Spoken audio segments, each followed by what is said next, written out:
कोई डील नहीं हुई थी आपकी स्टार्ट में? तहलका खेज इंकशाफात सामने आएंगे। एहतजाज उनके सामने रिकॉर्ड करवाया आपने मीडिया पे आने से पहले? टैक्सी चलाते हैं तो मैं उनका पर्दा रख लेती थी। कोई आपका इरादा है कि कोई केस करने का? मैं नेक्स्ट प्रेस कॉन्फ्रेंस में भी इस पे ऐलान करूँ। इसमें कहीं आपका कोई रोल है कि वो स्ट्राइक भिजवाने में? मैं अपनी ही चीज़ को कैसे नुकसान पहुंचा सकती हूँ, जिस चीज़ पे मैंने मेहनत की। तस्वीर लीक वाला मामला था, वो क्या था? फोटो थी, उसको चाहत के साथ अटैच करके कहा जाने लग गया कि मेरा चाहत के साथ कोई ताल्लुक था। बिस्मिल्लाहिर्रहमानिर्रहीम, अस्सलाम वालेकुम। मैं उसामा तैयब और मेरे साथ आज हमारी जो गेस्ट हैं वो बहुत ही शानदार हैं और इनके ये वायरल अभी गई हैं, इससे पहले भी काम कर रही थी और मेरे साथ ये फेसबुक पे थी। मैं काफ़ी अरसे से इनको साइलेंटली ऑब्जर्व कर रहा था और मैं देख रहा था इनकी स्टेटमेंट्स थोड़ी बोल्ड होती थी, थोड़ी ब्लंट होती थी, लेकिन कोई चीज़ बिलो द बेल्ट नहीं होती थी, कोई ऐसी गैर इखलाकी चीज़ नहीं होती थी। लेकिन मैंने देखा कि मर्द हजरात खासकर इनकी पोस्ट पे जाते हुए थोड़ा डरते थे कि यार कुछ ऐसी बात आ जाएगी जिसके ऊपर ना हमें हमें हमारी औकात याद दिला दी जाएगी। ये एटलीस्ट जो है वो मुझे लगता है कि इसमें कोई बुराई है, कुछ गलत नहीं है। वहीदान राव साहिबा मौजूद है हमारे साथ और जिस गाने में इन्होंने मॉडलिंग की, अब तो मुझे बदोबदी कहते हुए भी डर लग रहा है कि इतनी स्ट्राइक्स उस पर आएंगी कि ये बोलने से भी शायद उसके ऊपर कोई स्ट्राइक चली जाए। उसके बाद इनके कुछ इख्तलाफात हो गए चाहत फ़तेह अली खान के साथ और वो जो इख्तलाफात सामने आए वो बड़े जेन्युइन किस्म के थे कि एक शख्स जो है वो अगर 70 लाख रुपया कमा रहा है एक गाने से, एक वीडियो से, तो वो अकेला नहीं था, उसके साथ एक मॉडल थी और उस मॉडल का उतना ही रोल था, उतनी ही मेहनत थी जितनी कि उस शख्स की थी। तो उसमें से अगर आप 4,000 रुपया पे कर रहे हैं और उसके बाद रॉयल्टी नहीं दे रहे या बाकी कुछ नहीं कर रहे, तो ये बड़ी मुनासिब सी बातें हैं कि इसके ऊपर इख्तलाफ बनता है। प्रेस कॉन्फ्रेंस भी की, फिर एक पिक्चर इनकी सामने आ गई। वो भी इंतहाई मैं समझता हूँ कि शर्मिंदगी की बात है कि किसी भी खातून जिसके साथ आप काम कर चुके हों, जिसके ये मैं इसलिए सारा कुछ बता रहा हूँ कि ये मुझे पता है, फिर मैं आप पे जो है वो आता हूँ कि आप एक शख्स से घर में आके रह रहे हैं, कुछ रेंट पे नहीं कर रहे और आप उसके बाद जो है वो इस हद तक चले गए कि आपने इतने ताल्लुकात अपने जो है वो ख़राब कर लिए। वहीदान, एक तो मैं आपका बहुत शुक्रगुजार हूँ कि इतने बिजी स्केजुअल में से जहाँ सारा पाकिस्तान का मीडिया इस वक्त चाहता है कि वो आपसे बात करे, आप टाइम निकाल के आई हैं। किस तरह से कोई डील नहीं हुई थी आपकी स्टार्ट में या कोई रिटर्न नहीं हुआ था या वैसे गाना ऐसे ही बना दिया और फिर वो हिट हो गया, किस तरह से चला था? रिटर्न कुछ भी नहीं हुआ था, ठीक है। और मैं अपनी सबसे पहले मैं मेन स्ट्रीम पे भी आई, लेकिन मैंने कभी बताया नहीं था, मैं चुप थी। कुछ थोड़ा सा सहमी हुई थी, डरी हुई थी कि बात पता नहीं निकलेगी तो कहाँ तक जाएगी। लेकिन फिर मुझे कहा गया कि तुम बोलो जो बात है, कि स्टार्टिंग से जब चाहत फ़तेह अली खान कुछ भी नहीं थे तब से मेरे उनके साथ काम करी। उनका पहला गाना मेरे साथ ही आया था, तब चाहत साहब को कोई जानते भी नहीं थे, तब मैंने उनके साथ काम शुरू किया। तो मुझे भी नज़र आता तब उनकी इतनी अर्निंग नहीं थी, वो कर रहे थे। लेकिन अब जब चाहत साहब यहाँ पे भी आए थे तो उनका था कि हम गाने बनाएंगे तो अच्छे जाएंगे तो वो डेफिनेटली मुझे भी कुछ ना कुछ पे करेंगे। लेकिन जब ये बदोबदी था तो हम बहुत ज़्यादा पूरी उम्मीद ज़रूर थे कि हमारा अच्छा जाएगा, तो उसमें था कि मुझे भी मिलेगा हिस्सा। लेकिन चाह साहब ने वही मतलब कि जैसे ही गाना हमारा वायरल हुआ, चाह साहब को एक तो ये बात हजम नहीं हुई कि वजदान को फेम क्यों मिल गई है। वो बिल्कुल भी नहीं चाहते थे। पहले भी 1 से 2 बार मुझे डिग्रेड कर चुके थे, लेकिन मैं चुप थी, सिर्फ मैं लिहाज करती थी उनकी उम्र का। तो अब जब इख्तलाफात बढ़े, बातें निकली, उनकी तरफ से कुछ वीडियोस आई, तो फिर मुझे भी कहा गया कि तुम्हें बोलना चाहिए, तुम्हें सामने आना चाहिए और इन सारे जो इल्ज़ामात लग रहे हैं, जो बातें तुम्हारे ख़िलाफ़ की जा रही हैं, इनके बारे में तुम्हें एक्सप्लेन करना चाहिए। दैन मैं जो मीडिया के सामने फिर आई और मैंने जो भी मेरा मौक़िफ़ था मैंने पेश किया। अच्छा, ये बताएं कि उनसे रब्ता किया आपने, रब्ता करके कहा कि इतने भाई आपको पैसे आ गए हैं, इतना हमारा पुराना साथ है, तो मुझे इसके अंदर से चलें, आप 50% ना सही 30%, 40%, इवन 20% भी एक ह्यूज अमाउंट बनती है, तो मुझे कुछ तो पे करें। आपने कुछ कहा, उनको पूछा आपने? एहतजाज उनके सामने रिकॉर्ड करवाया आपने मीडिया पे आने से पहले? अच्छा, बात यह है कि मीडिया पे सामने आने से पहले ही तो उन्होंने मेरे खिलाफ बातें करना शुरू कर दी। अजीब सी, नामुनासिब सी बातें कि मैं अपनी मॉडल्स को हमेशा मैं उनका पर्दा रखती थी कि ये बहुत ज़्यादा मुझे अमाउंट पे करते हैं कि चलो इनका पर्दा रह जाए। मुझे पता था कि वो मतलब कि टैक्सी चलाते हैं तो मैं उनका पर्दा रख लेती थी। लेकिन उन्होंने ख़ुद सामने आके और फिर कहना कि जी मैं जो है वो 5,000 रुपया देता हूँ और खाना भी खिलाता हूँ। ये खाना जो खिलाने वाली बात है ना, ये इंतहाई चीप बात थी।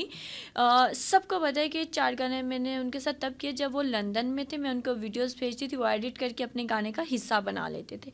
5वें गाने में जब वो पाकिस्तान में आए, उनको फेम मिली, मैंने उनको वेलकम किया, एक फैमिली मेम्बर की तरह वो हमारी तरफ रहे और हमने बहुत ज़्यादा उनको रिस्पेक्ट दी, उनको सपोर्ट किया बहुत से मामलात में। फिर हमने मेरे दिल दी टल्ली जी था, वो भी गाना हमने हमारी ही सोसाइटी में हमारे घर में रिकॉर्ड हुआ वो। फिर उसके बाद जब ये गाना बद्दो बदी इनके घर लाहौर में जब गए हम करने के लिए, तो रोज़े थे। रोज़ों में ये था कि रोज़े हमने खोले, रोज़ा अफ्तार करने के बाद हमने शूट किया। शूट करने के बाद था कि हमने खाना खाना था, बट हमें थोड़ी सी जल्दी थी घर जाने की, मुझे और मेरी बहन को। तो हम ने उनसे माजरत की कि हमें जाना है।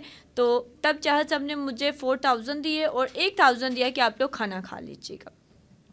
और वही बात जब उन्होंने वीडियो में अपनी कही, तो ये मुझे एकदम से बहुत बुरा लगा कि आप इस तरह इतनी चीप। मैं आपके एक मतलब समझ लें कि मैं आपके टीम का एक हिस्सा थी। आप हमारे घर मेहमान बन के रहे और फिर मैं आपके घर मेहमान बन के आई थी। मैं टीम मेंबर बाद में थी, मैं आपके घर मेहमान बन के आई थी। तो इतना तो बनता है अगर आप किसी के घर जाएं। लेकिन चाहत साहब ने बड़ी ही नामुनासिब बात की और फिर उसमें झूठ की था कि मैं खाने खिलाता रहूं, जो आपको पता है कि वो लंदन थे और मैं पाकिस्तान में थी, तो फिर इस वजह से मुझे सामने आके बताना पड़ा। अच्छा, ये बताएं कि अभी कोई आपका इरादा है कि कोई केस करने का इस हवाले से, या कोई लीगली इसको प्रोसीड करने का? अभी इस हवाले से मामला चल रहे हैं, तो इंशाल्लाह ताला मैं नेक्स्ट प्रेस कॉन्फ्रेंस में भी इस पे ऐलान करूँगी। अच्छा, ये बताइएगा मुझे कि ये जो अभी गाना इतने ह्यूज उस पर गया है, तो उसमें जहाँ ज़ाहिर है कि उनका नुकसान हुआ है चाहत फ़तेह अली खान का, वहाँ आपका भी मैं समझता हूँ कि इसलिए नुकसान है कि आपको भी उससे जो पहले ही आपके पास फेम है मज़ीद उससे जो है वो बढ़ रहा था। इसमें कहीं आपका कोई रोल है कि वो स्ट्राइक भिजवाने में, या आप बिल्कुल इसमें जो है वो नहीं, ऐसा नहीं है। मैं पहले भी कह चुकी हूँ और मतलब मैं कैसे कर सकती हूँ, मैं अपनी ही चीज़ को कैसे नुकसान पहुंचा सकती हूँ, जिस चीज़ पे मैंने मेहनत की, ठीक है, मेरे एक्सप्रेशन थे। मुझे न सिर्फ पाकिस्तान से, मुझे इंडिया से, दुनिया के कितने ही मुल्कों से मुझे प्यार मिला, मुझे सोशल मीडिया से प्यार मिल रहा है, मेन स्ट्रीम पे मैं आई हूँ, मुझे इज़्ज़त मिल रही है, सब कुछ मिल रहा है। तो मैं अपनी ही चीज़ को कैसे नुकसान पहुंचा सकती हूँ, ये तो सवाल ही नहीं पैदा होता कि मैं अपनी ही, जितना चाह सब समझती थी कि वो सिर्फ उनका गाना है, ऐसा नहीं था। वो मैं समझती थी कि वो मेरा गाना भी है, मेरा ज़र्फ़ है, तो मैं अपनी ही चीज़ को नुकसान नहीं पहुंचा सकती। ये बताएं कि वो जो तस्वीर लीक वाला मामला था वो क्या था? वो ये कि 4 अगस्त 2023 को मेरे इंस्टा से एक फ़ोटो अपलोड हुई थी, जो कि मेरे ही घर में मेरे ही वॉशरूम से थी। वो इतनी नामुनासिब नहीं थी, उसमें यह था कि मेरे शोल्डर जो है वो नज़र आते, मैंने नीचे सारा ड्रेस वियर किया हुआ था। वो मेरी ही बहन ने खींची थी, मेरे ही घर में, मेरे ही वॉशरूम में। तो वो अपलोड की, उसमें बाल वेट थे और शैम्पू था, शैम्पू के ऐड के लिए था। तो वो लोगों को, मतलब वो अपलोड हुई, लोगों ने इतना कुछ नहीं किया। जैसे ही गाना वायरल हुआ, चाहत के और मेरे इख्तलाफात स्टार्ट हुए, तो उसके बाद से वो फ़ौरन जो फ़ोटो थी उसको चाहत के साथ अटैच करके कहा जाने लग गया कि मेरा चाहत के साथ कोई ताल्लुक़ था। और ये चीज़ मेरे लिए नाकाबिले बर्दाश्त थी कि मैं कैसे बर्दाश्त कर सकती थी कि एक 65 ईयर ओल्ड इंसान के साथ मेरा ताल्लुक़ जो है वो जोड़ा जाए। तो इस पे फिर मुझे बड़ा बुरा लगा। प्रेस कॉन्फ्रेंस में मैंने इस बात का इजहार किया कि मुझे लगता है कि इसके कोई और नहीं चाहता कि मैं डी फेम हूँ, सिर्फ चाहत साहब को ही मेरी फेम से जो है वो प्रॉब्लम है। तो मैंने अपने खर्चात का इज़हार किया कि मुझे लगता है कि चाहत साहब ने ये अपने लोगों से कह के करवाई है। अच्छा, ये बताएं, कुछ कॉमन फ्रेंड्स भी होंगे आप लोगों के, ज़ाहिर है इतना लंबा अरसा आप लोगों ने साथ काम किया और एक दूसरे को उस वक्त में सपोर्ट किया है जब शायद इतना फेम या इतना पैसा नहीं था। और ये जो इस तरह के ताल्लुक होते हैं बड़े स्ट्रांग होते हैं, क्योंकि आपने मुश्किल देखी होती है, आप मेहनत कर रहे होते हैं कुछ बनने के लिए, कुछ आगे बढ़ने के लिए। कुछ कॉमन फ्रेंड्स भी होंगे, किसी ने मुफाहमत की कोशिश नहीं की? और अगर कोई करता है तो क्या आप रेडी हैं कि कोई इसके ऊपर, एटलीस्ट मैं ये नहीं कह रहा कि आप इसके ऊपर दोबारा से उनके सॉन्ग्स में काम करना शुरू कर दें, लेकिन जो एक अच्छा ताल्लुक है, किसी अच्छे नोट पे जाके जो है वो उसको बेशक क्लोज ही कर दिया जाए, ना आप प्रेस कॉन्फ्रेंस करें, ना वो आपके बारे में कोई वीडियो बनाए, क्योंकि ये कोई मुनासिब तो नहीं है कि इसके अंदर वो उधर से वो बैशिंग कर रहे हैं तो आप बैशिंग कर रही हैं, दोनों का नुकसान है इसके अंदर। तो किसी ने कोशिश की और अगर कोई करता है तो आप रेडी हैं इसके लिए? एक्चुअली चाहत के कुछ फ्रेंड्स थे जिन्होंने मुझसे रब्ता किया, लेकिन वो लोग भी उन चाहत साहब से थोड़ा सा ना नाला नज़र आ रहे हैं। और कि चाहत साहब को हमने उस टाइम में सपोर्ट किया जब वो कुछ भी नहीं थे। हमने जब सपोर्ट कर लिया, जब वो एक इस मुकाम पे पहुँचे, तो वो एहसान फरामोश निकले। मतलब वो अपने पिछले दोस्तों को जिन्होंने सपोर्ट किया उनको सबको भूल गए हैं, ये बात उन्होंने कही। तो ये बात तो मेरे साथ भी चूँकि हो चुका है कि जब वो बुरा वक्त था तो मैं उनके साथ थी और वो अपने 6 गानों में मुझे मॉडल ले रहे थे। जब एक अच्छा टाइम आया, ठीक है, हम और भी बेहतर काम कर सकते थे, लेकिन चाहत साहब ने जब मेरे ख़िलाफ़ बोले तो फिर मैंने ख़ुद इंटरव्यू में आके कह दिया, इनकार कर दिया कि मैं नेक्स्ट इनके साथ किसी किस्म का कोई काम नहीं करूँगी। ये तो काम हो गया ना। वैसे मैं कह रहा हूँ कि ताल्लुक को अच्छे बुनियाद पे ख़त्म कर दिया जाए, बैठ जाया जाए, मुफाहमत कर ली जाए। अगर बात बैठते हैं चाहत साहब मेरे साथ, बातचीत हमारी होती है, तो फिर मैं मतलब उनसे खुल के बात करूँगी और उनसे पूछूंगी भी कि क्या रीज़न थी आपने इस तरह मेरे ख़िलाफ़ बोले, कि मुझे भी फ्रंट पे आके और लोगों को एक्सप्लेन करना पड़ा। मैं उनके ख़िलाफ़ नहीं बोली, बट मुझे एक्सप्लेन करना पड़ा कि उनकी क्या बातें थी, क्या नहीं थी। अच्छा, ये बताइएगा मुझे कि अब ये क्लोज कहाँ पे होता हुआ नज़र आ रहा है आपको? आपने सेकंड प्रेस कॉन्फ्रेंस का भी इंदिया दे दिया कि उसमें कुछ चीज़ें आप सामने रखेंगी, आपने लीगली प्रोसीड करना है या नहीं करना है, किस तरह से करना है, वो सारा कुछ बताएंगी। लंबा चलने वाला है ये? अगर चाहत साहब की तरफ से मतलब कि अगर मेरे ख़िलाफ़ दोबारा कुछ बोला गया तो मेरे ख्याल से फिर तहलका खेज़ इंकशाफात सामने आएंगे। वो अभी आपने नहीं किए? नहीं किए। यानी ऐसा कुछ है जो कि जो हलचल मचा देगा? बिल्कुल ऐसा ही है, विद एविडेंस। डेफिनेटली। ये बहुत बड़ी खबर है। ये मैं पूछूंगा नहीं आपसे, क्योंकि मैं नहीं चाहूँगा कि किसी की हम उसके ऊपर जो है वो मुफाहमत होती हुई बात के ऊपर जो है वो करें। आपके अपने कौन से प्रोडक्ट्स चल रहे हैं अभी? एकदम से लोग जो है वो आ रहे हैं आपके, जी फलां ऐड के लिए आ जाएं, फलां एंडोर्समेंट दे दें, हमें जो है वो ज्वाइन करें, कुछ इस तरह से वो मामला किस तरह कुछ अच्छे काम कर रही हूँ। एक पाकिस्तान में मेरा सॉन्ग आ रहा है और एक इंडिया में मेरा सॉन्ग आ रहा है। वो सिंगर के साथ आ रहा है ना? हाँ, किसी एंटरटेनर के साथ नहीं है। बट मैं अगर कहा जाए तो एक मैंने फ़न में मजाक बात कही थी कि मैं गलती कर, मेरी ज़िंदगी की सबसे बड़ी गलती है, बट आई एम हैप्पी। और मुझे पहले नहीं लगता था कि वो सिर्फ एक फ़न है, लेकिन लोगों ने मुझे बताया कि वो एक्सप्रेशन मेरे अच्छे थे, लोगों ने उस चीज़ को बहुत ज़्यादा लाइक किया।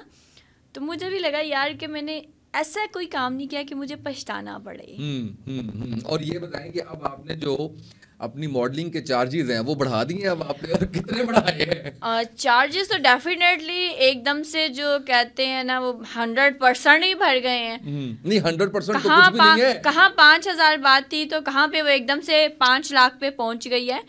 तो डेफिनेटली बनता था। जब आप पे एकदम आपको फेम मिलती है, ना सिर्फ पाकिस्तान में बल्कि इंडिया में, पूरी दुनिया में आपको फेम मिले, आप कहते हैं मीडिया के चहीते बने हुए हैं, तो आपका तो एकदम बनता है सारा कुछ करना। ये बताएं कि ये एक्सपेक्ट किया था आपने कि इस हद तक ये चला जाएगा ये वाला? वैसे तो जो भी कंटेंट क्रिएटर है वो हर कंटेंट इसी नीयत से बनाता है कि यार ये मिलियंस में चला जाए और ये बड़ा शानदार हो जाए, लेकिन इससे आपको था कि ये बहुत ऊपर जाने वाला है और ये इस तरह से जो है वो चला जाएगा?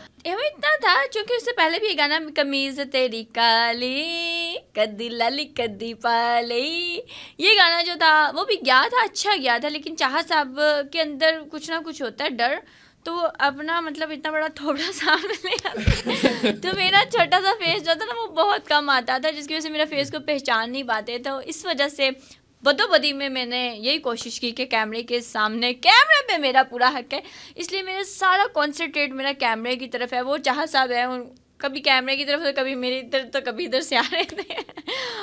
अच्छा, ये मुझे बताइएगा कि ये जो है अपना जो डिलीट हुआ है, किसी पे शक है आपको कि किसने किया होगा? नहीं, मैं कुछ भी नहीं कह सकती।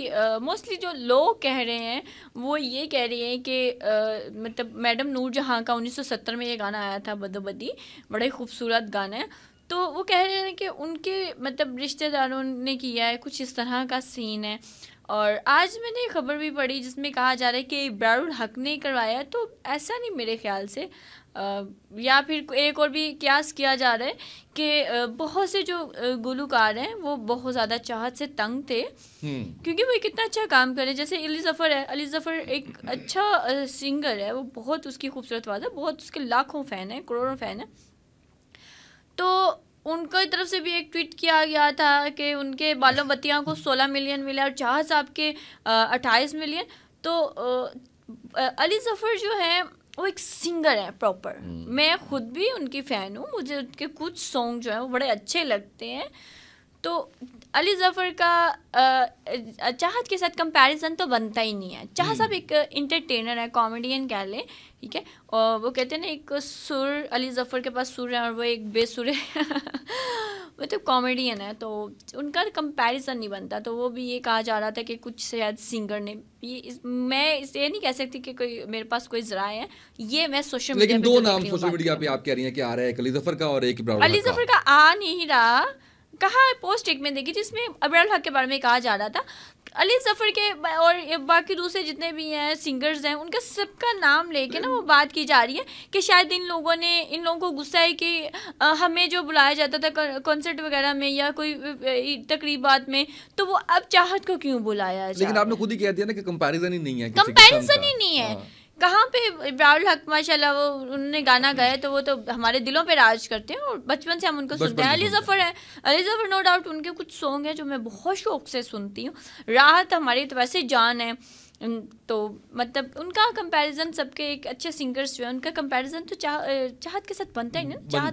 चाहत मतलब कोई ना कोई, जैसे हमारा कमीज़ तेरी काली बड़ा ही खूबसूरत सॉन्ग है इनका अताउल्लाह इसाक़ अली साहब का, तो वो तो कहते हैं दिलों पे राज करता है। तो चाहत साहब ने तो वो एक कॉमेडी का तड़का लगा, टांग क्या तोड़ दी, वो कहते हैं ना माँ बहन एक कर दे अच्छा ये बताएं कि आप चाहती हैं कि ये जो गाना है ये रिकवर हो जाए और दोबारा से जो है वो आई विश मैं बिल्कुल चाहती हूँ, क्योंकि उसमें चाहत नहीं मैं भी हूँ। मेरी पूरी ये है, मुझे कुछ मिला नहीं मिला इख्तलाफात वो सब एक तरफ पे हैं, लेकिन उसमें मेरी मेहनत है, मेरी एक्सप्रेशन है, मैं हूँ उसमें, तो वो मेरा भी गाना है, उतना ही गाना है मेरा।